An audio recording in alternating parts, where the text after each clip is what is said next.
नमस्कार, आप देख रहे हैं नवभारत टाइम्स न्यूज। जो खबर महोबा जनपद के श्रीनगर क्षेत्र में है, जहां पर चारों तरफ सनसनी फैली हुई है और पक्ष विपक्ष लगातार एक दूसरे पर ताने कस रहे हैं।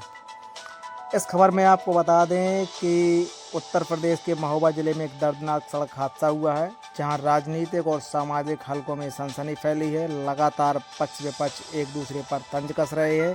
तो बता दें कि समाजवादी पार्टी के नेता की तेज रफ्तार कार ने बाइक को टक्कर मार दी, जहां पर बाइक सवार की मौत होती है और उसके साथ में बैठी उसकी पत्नी और मासूम बच्ची गंभीर रूप से घायल हो जाते हैं।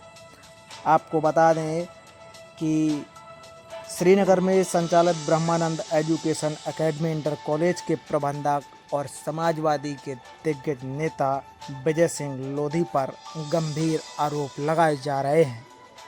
खबर में हम आपको ये भी बता दें कि शिक्षक एक प्रजापति परिवार से था, जिसके भाई और भतीजे लगातार गंभीर आरोप विजय सिंह लोधी पर लगा रहे हैं कि एक सोची समझी साजिश है, क्योंकि हमारा भाई ससुराल से घर वापस आ रहा था तो इनकी कार उनके ससुराल में क्यों गई थी और किस लिए वहाँ पे थे।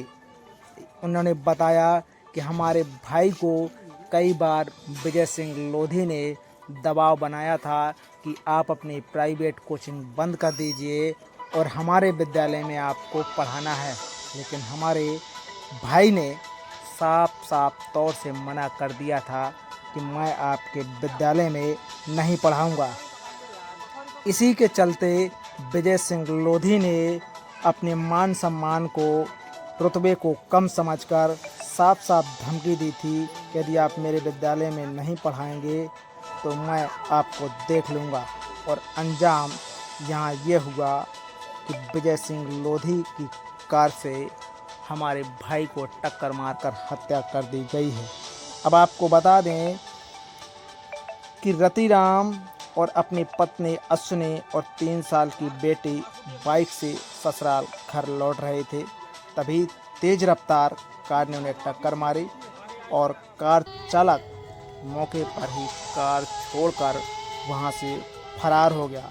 टक्कर इतनी ज़बरदस्त थी कि शिक्षक के इलाज के दौरान उसकी मौत हो गई और उसका परिवार पूरी तरीके से बर्बाद हो गया है। परिवारजनों ने आरोप के साथ में अपनी बहू और अपनी बच्ची को चरखारी CHC सेंटर में भर्ती करवाया है। डॉक्टरों ने बताया है कि उसकी पत्नी की गंभीर रूप से हालत ख़राब है, तो उसे हायर सेंटर के लिए रेफ़र कर दिया गया है और बच्ची का इलाज चल रहा है।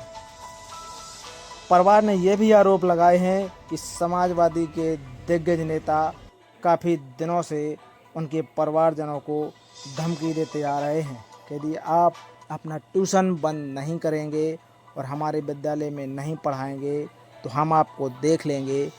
और यहाँ तक कि आज धमकी मौत के मातम में बदल गई है। क्या ऐसे नेताओं पर लगाम सरकार या पुलिस नहीं लगा पा रही है, जो दिन दहाड़े लोगों को कुचलकर इस घटना को अंजाम इस तरीके से दिया जा रहा है? क्या प्रशासन के पास इसका कोई उपाय नहीं सर, है? घटना ये हुई कि मेरे चाचा परिवारजनों से अपनी ससुराल से मतलब आ रहे थे, लौट रहे थे, सुन लीजिए। और उनका चरखारी के पास, रवई के पास एक्सीडेंट हो गया है। और वो गाड़ी थी जो विजयपाल लोधी की थी, और वो किसी चैट के कारण हुआ है। उनकी चैट ये थी कि बच्चों को उन्होंने पढ़ाने के लिए कहा स्कूल में। मेरे चाचा टीचर थे, वो पढ़ाते थे, और उन्होंने इसी चैट की वजह से उसे गाड़ी मारी। क्या घटना हो गई? घटना ये हुई कि हमारा भाई गया था ससुराल। वहाँ से आते समय सामने विजयपाल सिंह लोधी की गाड़ी उसने खुद मारा है सामने से, तो गाड़ी खाई में गिर गई। उसी समय भैया हमारे एक्सपायर हो गए। खुद छोड़ के भाग गया है। कितने लोग बैठे थे गाड़ी में? भाभी थी और भतीजी और भाई चला रहा था। कैसी उनकी हैं? हालत कैसी है? हालत एक्सपायर हो गए भाई। भाभी की सीरियस हो गए और वहाँ रेफर कर दिए झांसी के लिए। बच्ची वो भी सीरियस हो चुके। तो पुराना विवाद था क्या? पुराना विवाद ये था कि वो कुछ कोचिंग का विवाद था, हमको लग रहा है, क्योंकि एक बार दो धमकी भी दिया है। हाँ, वो उसको उसका कॉलेज स्कूल चल रहा था, स्कूल पढ़ाने की मना कर दिए, इनका कोचिंग चल रहा था, इसी वजह विवाद था। काय के लिए गए थे ससुराल? ससुराल भाभी को लेने गए थे। क्या नाम था भाई? भाभी का अश्वनी, भाई का नाम रतिराम। कितनी उम्र? 30 साल। बच्चे कितने हैं? बच्ची एक है। अब क्या मांग है आप लोग, क्या चाहते हैं, कितनी कार्रवाई की मांग है? कार्रवाई ये है कि विजयपाल सिंह जो लोधी है उसके प्रति एक्शन लिया जाए। आप कौन है मृतक के? हम भाई हैं उसके, चाचा के लड़के।